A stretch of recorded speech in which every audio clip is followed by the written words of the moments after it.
Assalamualaikum warahmatullahi wabarakatuh. Bertemu kembali. Apa kabar semua? Moga Allah memberikan hidayah pada kita. Saudara, pada kali ini kita akan membahaskan lagi tajuk hukum membeli emas secara tertangguh dan hutang. Pada perbahasan yang lalu, kita telah bincang illah mengenai barang ribawi. Setelah kita memahami bahawa ulama berselisih pendapat dalam menentukan illah barang ribawi.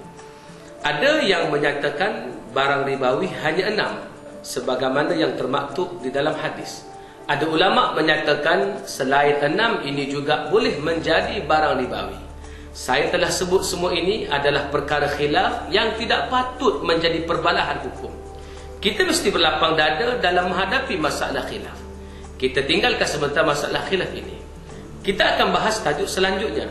Adakah mata wang ringgit, dolar, bat, euro dan mata wang yang lain dianggap sebagai barang ribawi yang disebut dalam hadis?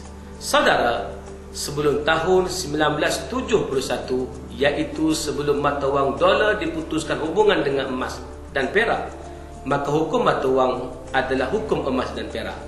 Pada masa itu bila sebut dolar, maka semua orang mengakui ia adalah mewakili emas dan perak. Begitu juga dengan mata wang lain, seluruh dunia merupakan sijil bagi perwakilan emas dan perak. Siapa yang membawa mata wang kertas, ia sebenarnya membawa emas dan perak dalam bentuk perwakilan.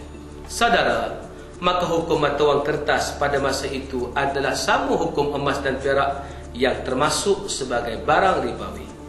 Para ulama secara ittifaq menyatakan pada masa itu mata wang kertas adalah barang ribawi kerana ia hanya wakil emas dan perak.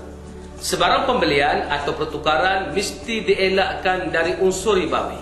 Sebagai contoh, bila menukarkan ringgit dengan ringgit, maka mesti sama nilai. Menukarkan RM1 hanya dibenarkan dengan RM1. Jika menukar RM1 dengan RM2, maka ada unsur ribawi.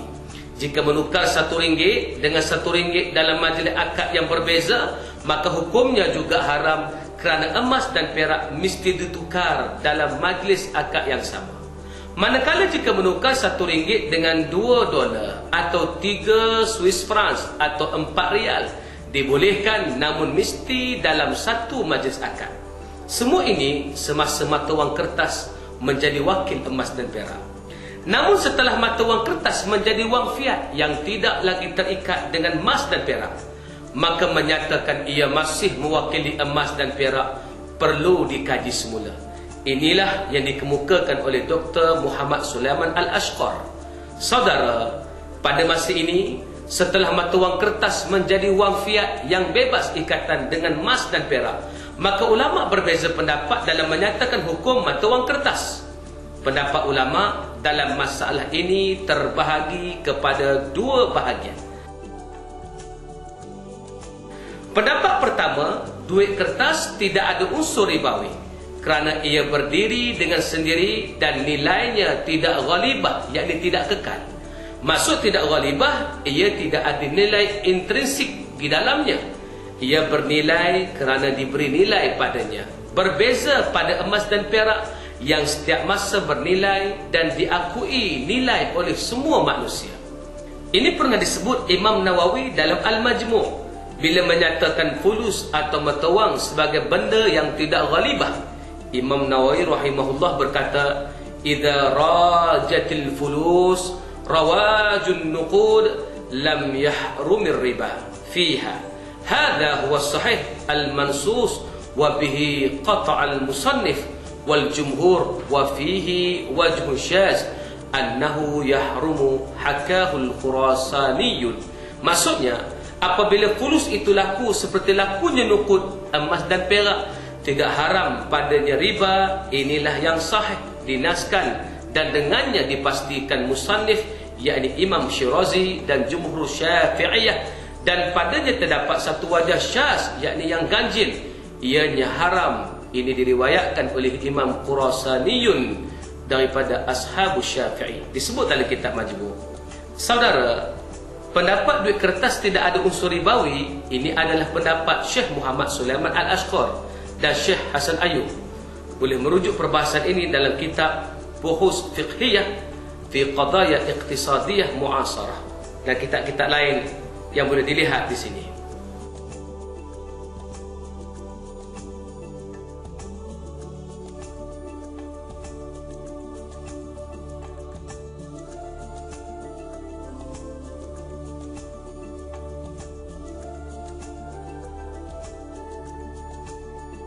Manakala pendapat kedua masih menyatakan bahawa mata wang kertas masih termasuk dalam barang ribawi kerana memiliki peranan dan elah seumpama emas dan perak, walaupun ia sudah tidak terikat dengan emas dan perak.